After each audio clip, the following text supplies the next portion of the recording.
In this episode, we take threat modeling from general reasoning about attackers and turn it into a practical habit by using well-known frameworks as thinking aids, not as trivia to memorize. Beginners often hear framework names and assume the goal is to recall definitions on command, but the real value is that these frameworks give you structured ways to describe attacks, identify likely weaknesses, and map defenses to what attackers actually do. SecurityX includes these frameworks because they help security teams communicate clearly and consistently across many scenarios. If one person describes an attack as a phishing incident and another describes it as credential access and lateral movement, a shared framework helps those descriptions line up. Frameworks also keep you from missing steps in an attack sequence, because real attacks are usually multi-stage, and defenders lose when they focus on just one stage. We are going to look at a set of common frameworks, explain what each is best at, and show how you can use them together without getting lost. The aim is to make you comfortable enough that when an exam scenario hints at attacker behavior, you can use a framework lens to choose controls and responses that match the stage of attack. Before we continue, a quick note. This audio course is a companion to our course companion books. The first book is about the exam and provides detailed information on how to pass it best. The second book is a Kindle-only ebook that contains 1,000 flashcards that can be used on your mobile device or Kindle. Check them both out at cyber.author.me in the Bare Metal Study Guide series. Start with the practical reason frameworks exist. Attackers reuse patterns, and defenders need a consistent way to name those patterns. Attackers may change the exact tools they use, but the underlying techniques often rhyme. They still need initial access. They still need to execute something. They still need persistence. They still need to move around. And they still need to reach their objective, whether that objective is data theft, disruption, or fraud. Frameworks are essentially maps of those repeatable steps, expressed in different ways depending on the audience. Some are focused on high-level phases, which is useful for executive communication and incident narratives. Some are focused on detailed techniques, which is useful for detection engineering and response operations. Some are focused on application weaknesses, which is useful for developers and testers. For beginners, the key is that you do not have to pick one framework forever. You can use the framework that best matches the question you are trying to answer. When you do this, threat modeling becomes less of an art and more of a repeatable practice, which is exactly the kind of thinking SecurityX rewards. ATT&CK, ATT&CK, is best understood as a detailed catalog of adversary tactics and techniques observed in real-world behavior. The word tactics refers to what the attacker is trying to achieve at a stage, like gaining initial access or escalating privileges, and techniques describe how they do it, like phishing, exploiting a public-facing application, or using valid accounts. Beginners sometimes think attack is a checklist of every possible attack, but the better view is that it is a language and a reference map. It helps you describe what happened in an incident and helps you plan detections and mitigations based on known behaviors. In threat modeling, ATT&CK helps you move from vague statements like attackers might hack us to specific patterns like attackers might steal credentials, create persistence, and then move laterally to reach sensitive data. On SecurityX, you might not be asked to recall a particular technique name, but you can use the mindset. Identify which tactic the attacker is in and what techniques fit that stage, then choose defenses that either block or detect those techniques. ATT&CK is especially useful when you want precision about behavior, not just broad phases.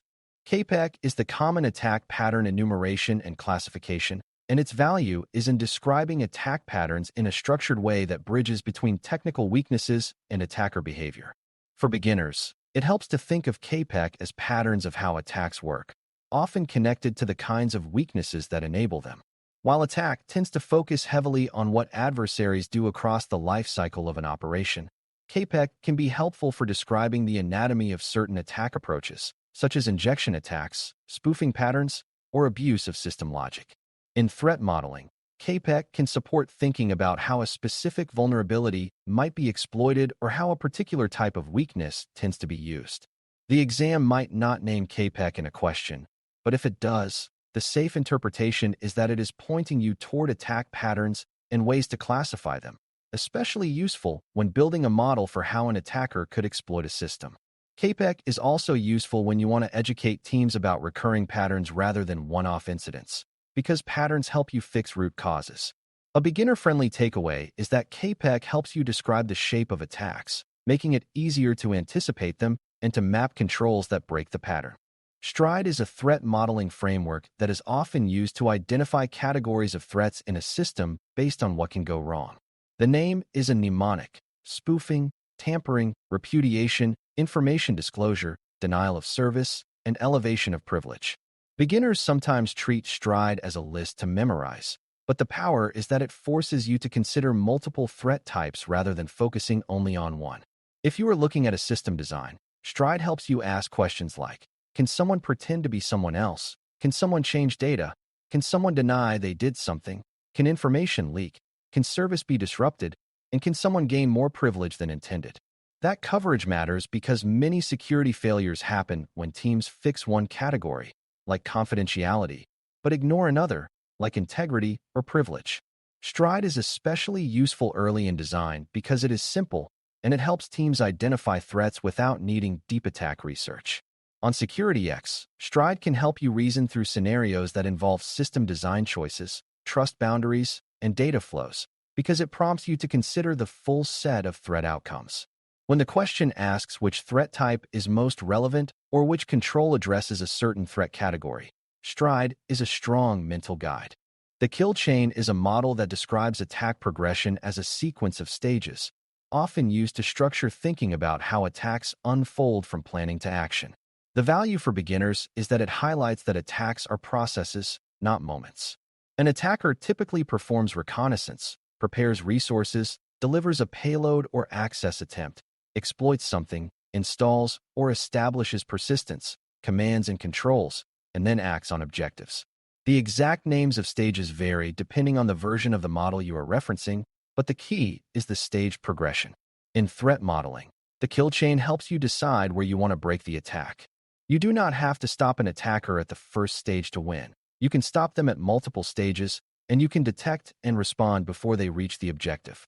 This staged thinking also supports defense in depth, because you can place controls in several stages rather than relying on one perfect control. SecurityX scenarios often describe an attacker moving through stages, like phishing leading to credential theft leading to data access.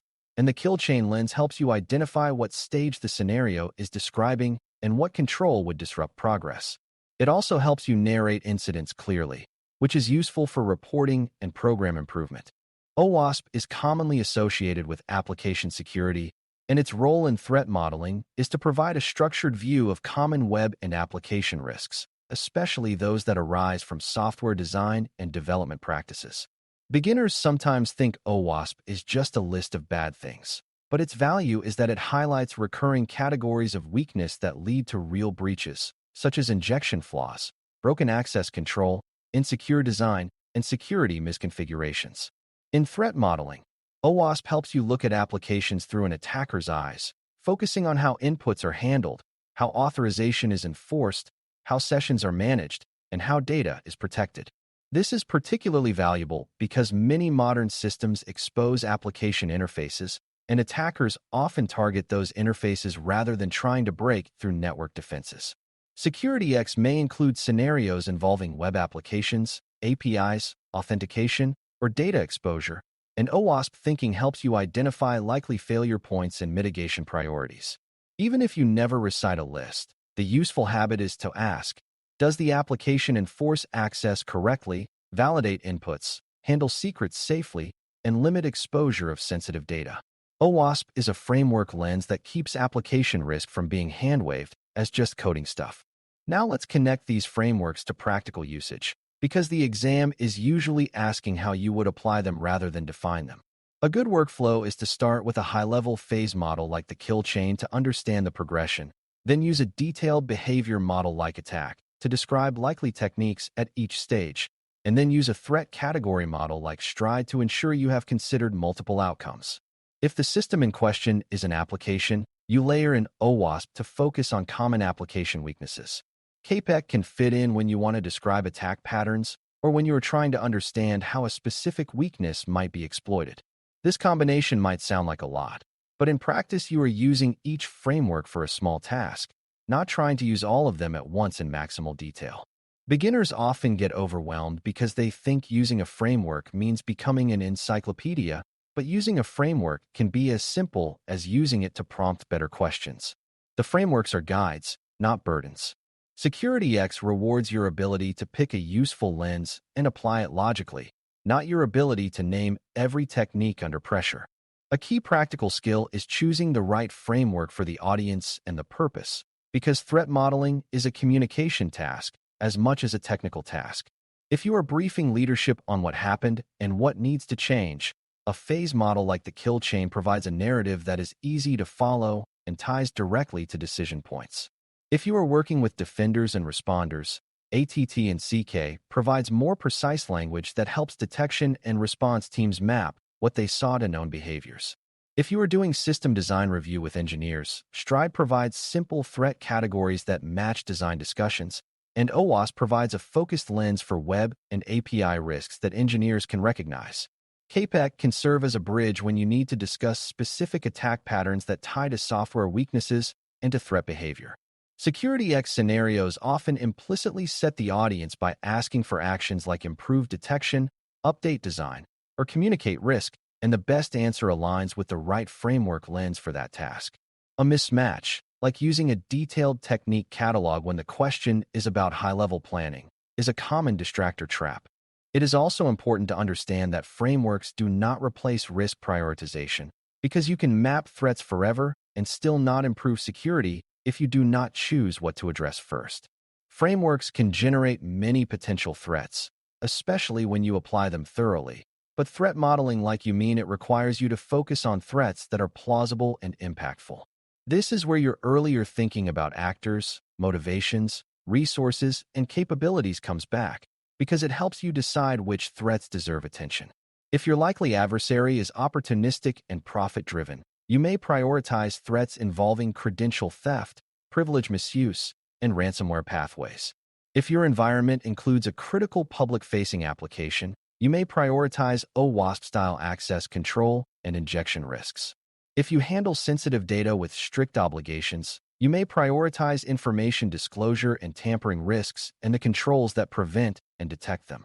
SecurityX often asks for the best next step, and the best answer is usually not to model everything, but to use a framework to identify top threats and then take action on the highest risk ones.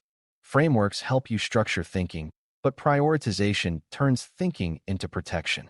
Another beginner misunderstanding is thinking that a threat model is complete once it is written down, but threat models must evolve as systems change and as threats change. When you add a new feature, integrate a new vendor, or change how authentication works, you have changed the threat surface.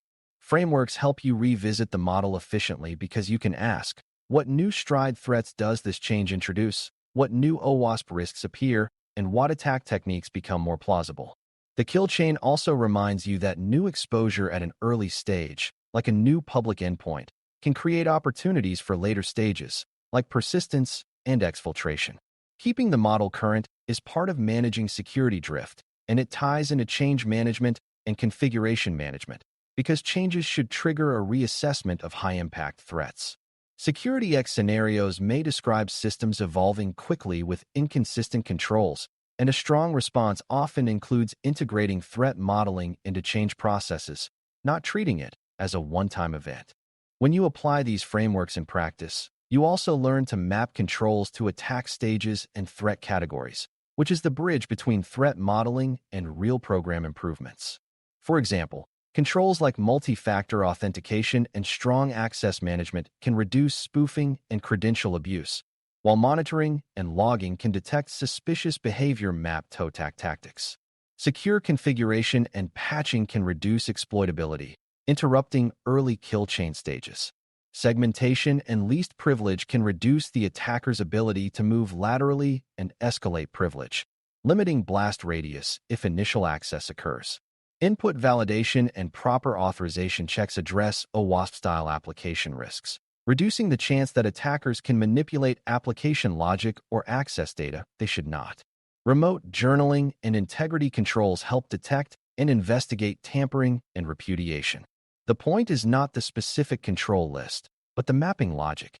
You choose controls based on where they break the attack or reduce the harm. SecurityX questions often look like control selection puzzles, and the framework lens helps you place the control in context, making the best answer stand out. As we wrap up, threat modeling frameworks in practice are best treated as tools for structured thinking and clear communication, not as memorization targets. ATT&CK provides a detailed language for adversary behaviors that helps you describe and detect what attackers do. CAPEC provides categorized attack patterns that help you understand how certain attacks unfold and connect to underlying weaknesses. Stride provides a simple set of threat categories that prompts you to consider multiple security outcomes when reviewing a system. The kill chain provides a phased narrative that helps you understand attack progression and identify where to disrupt it. OWASP provides an application-focused lens that highlights common and impactful software risks. Used together with judgment and prioritization, these frameworks help you build threat models that lead to actionable defenses, better detection, and clearer incident narratives. SecurityX rewards this because it demonstrates you can move from vague fear to structured reasoning, from structured reasoning to targeted controls, and from targeted controls to provable improvements that reduce real risk. Thanks for listening. For more audio courses, daily newsletters, and more, please visit baremetalcyber.com.